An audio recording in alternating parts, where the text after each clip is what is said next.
these films and this and music, etc. Let us show the world what Kenya is made of, really. Okay. Let us, okay. Our viewers, CORD always is a spoiler. Why are they trying to politicize the Westgate attack and the Nyumba Kumi and confuse Kenyans? Kenyans are not so shallow as CORD thinks. But Rono in Kitale, Cheche, I'm a Jubilee supporter, but personally I have lost hope in this government because all appointments come from the community. CORD is right. The idea of Nyumba Kumi may be good, but the handling is bad. Why not appoint other Kenyans? So mixed responses there. I think the challenge of doing appointments one by one is that people cannot see the bigger picture to really say what percentage of appointments are going to what community. We have just had appointments of cabinet secretaries, PSs, and very few other people. I think Nakada, chief of staff. We have not done ambassadors. We've not dealt with the heads of parastatals. We've not dealt with boards of, the chairs of the boards, etc. Let us wait. I think it has been clear, even from what we have been saying as Jubilee, that this country belongs to all of us. Let us look at regional, and the constitution actually aspires to that. It says you must do regional balancing. So we're not doing tribal appointments. It's just that at this point you cannot objectively look at the whole spectrum because we've not dealt with all of them. There is a view that currently CORD is a confused party, and so like somebody said, they might be rendered irrelevant. One example is that you have been unable to appoint a shadow cabinet, and you are promised they will have what the issue was. First of all, I don't know whether the performance of CORD would be judged by the existence of what we would call shadow cabinet. In my view, there can't be shadow cabinet. You can only have maybe shadow spokespersons. People speaking on various areas to have some coordination. I am not saying CORD is perfect in its oversight role.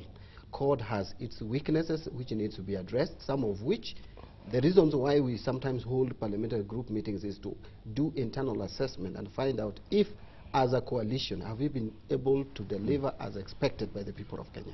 And I will tell you there are areas where we also feel, and even at individual level, that we have not done as per the expectations. One of them being continuously present in Parliament and being vigilant on some of these legislations. Yes, Jubilee has the majority and tyranny of numbers, but we can also make our voice be heard in that Parliament. And in a number of occasions, we've made our voice heard even when we lose. So I think, as CORD, we need to reassess and reevaluate ourselves, and that is what we are continuously doing. Even yesterday's meeting. But it's taking a long time because we've had Moses Wetangula here, we've had James Orengo here, and constantly we're asking about the state of the opposition, which is in no shape really to reflect the aspirations of the half of the country that voted for it.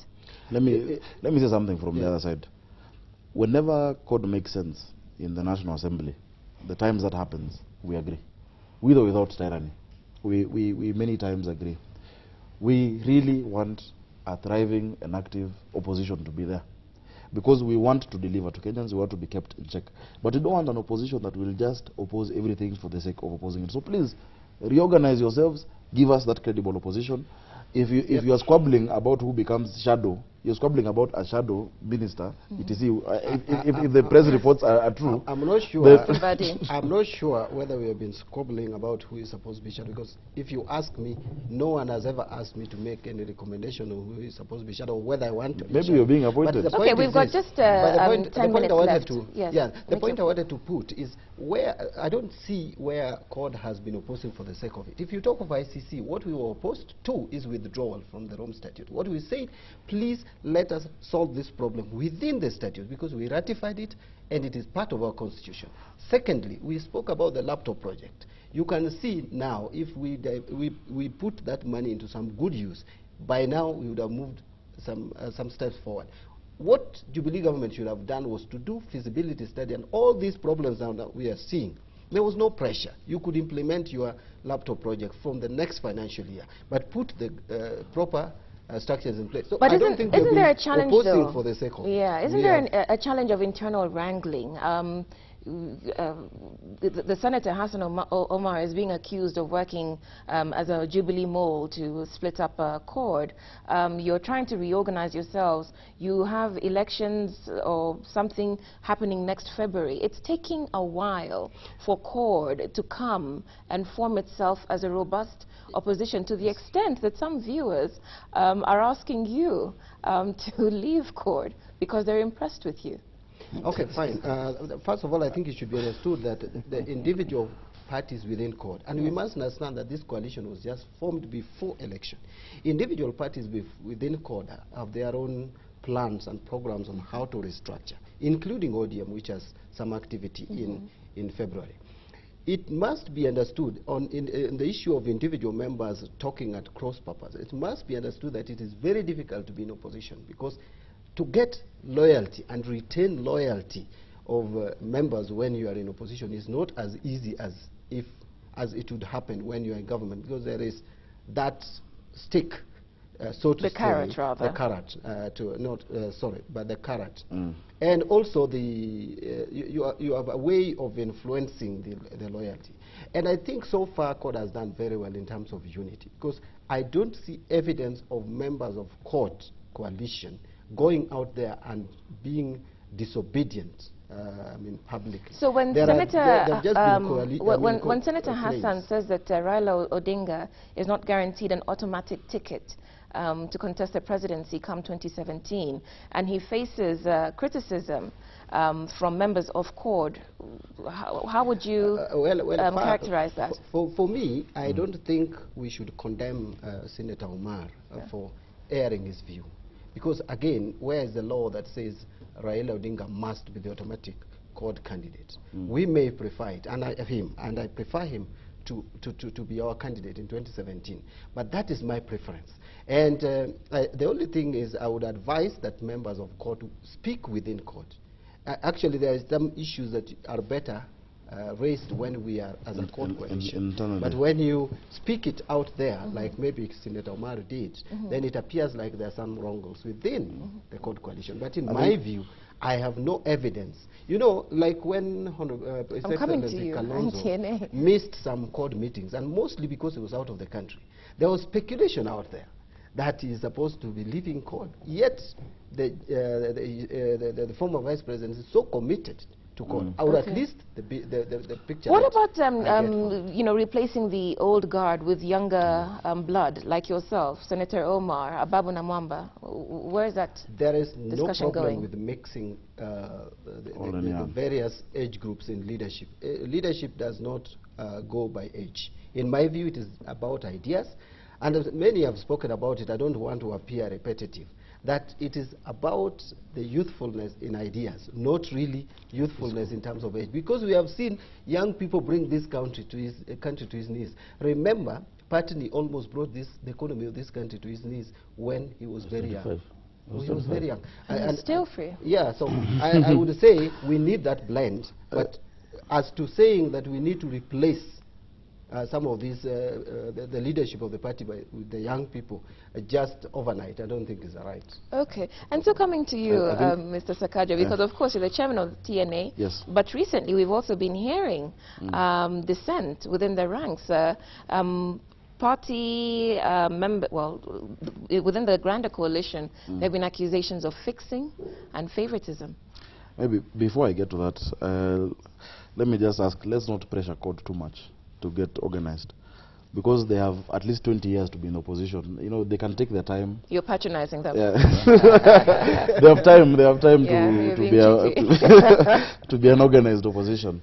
I also want to say, I think people have jumped on comments by Senator Charles Cheche that he made about fixers that are still in government, and people are now getting excited, some of our friends in the other coalition, that Jubilee is breaking, or there's disunity.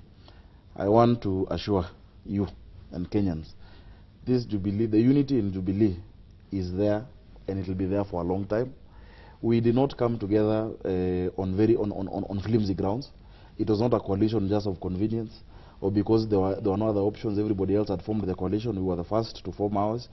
and there is unity. Once in a while, as is even pointing out in ODM, a member might speak out of turn, but that is not the coalition position. I am chairman of one of the parties. I consult with my colleague Ole Kaparo. I consult with my colleagues in NAC and our other partners in Jubilee, UDF, CCU, etc. And we are united, we have unity of purpose, we are in government, and we have a manifesto to implement. So that is where we are. The noise is being made to some press, some newspaper, particularly yesterday, Monday, that there is disgruntlement, that people are being appointed without consultations.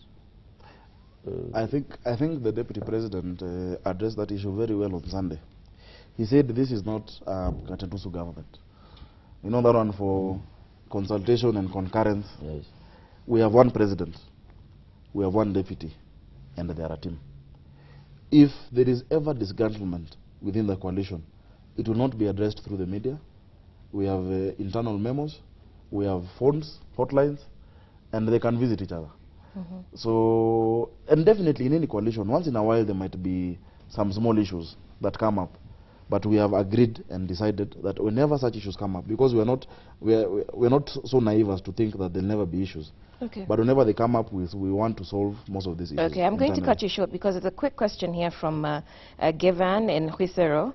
Hi, Cheche. The Jubilee government promised Kenyans heaven on earth. The biggest disappointment is the VAT Act introduced by this government. Life has become unbearable. I'm told even school books and medical equipment attract VAT.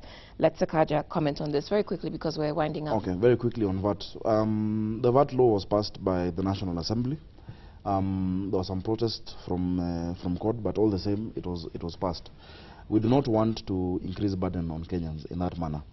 Our philosophy economically is that we are better off subsidizing production than subsidizing consumption. That is what it's a more sustainable way to deal with the economy. Meaning, instead of me at the kiosk reducing the price of milk, let me reduce all the factors in the production line and subsidize the farmer himself, the dairy farmer, such that he also makes a profit and the Kenyan can be able to afford it. So that was our thinking about VAT. We had more than 400 items that had been zero rated, and the VAT regime, and every business leader will tell you, the VAT regime that we have now is much cleaner, and it is more, okay, it is easier to deal with. Right. Mr. Mdadi, very quickly. But I just, I hope my friend... Just before that, just slightly. A 16% VAT on this cup does not mean that this cup, its price must go up by 16%. And there is an issue, and government stated it, I think, Kare, that there are also unscrupulous traders who have raised the prices of goods inordinately high. And they've asked for them to be reported. Yeah. We're winding up, yes. Yeah, just quickly, I hope and believe that my friend will support my amendment, which I think is soon coming, and actually it's supposed to be published by now. And being a member of the House Business Committee, I hope we will push it for priority. What is the amendment? On VAT, to get more items which are basic commodities to be either zero-rated or VAT exempt. And I just wanted to correct that the medicine and pharmaceutical products are not VATable but are exempt. The only problem is we need to zero-rate them. And I think that is the amendment that we need to capture, because now the drugs that are coming from outside the country are cheaper than the ones that are the Pharmaceutical Society of Kenya, their members get involved in. So I think, but finally, let me just put this.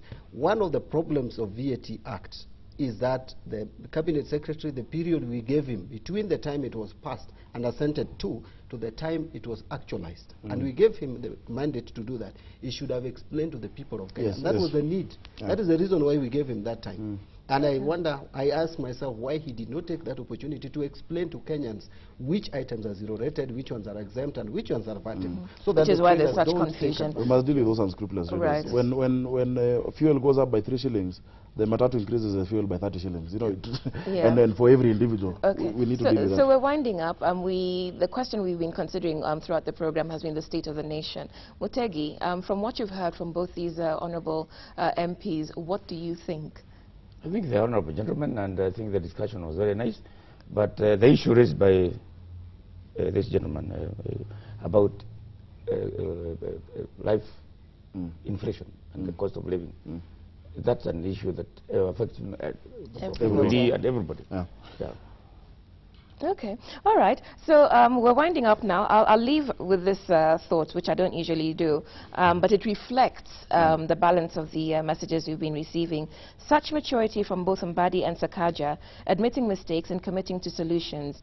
If this is the new young leadership at 50, I'm proudly Kenyan, and that came from Margaret in Nairobi. So, gentlemen, I'll thank you very much for your time on Cheche today, and I'll end the program there. We had nominated MP Johnson Sakaja, who's the national chairman of TNA, which is part of the governing Jubilee coalition, and we also had Suba MP John Mdadi, who is a member of the ODM party and was speaking for the coalition.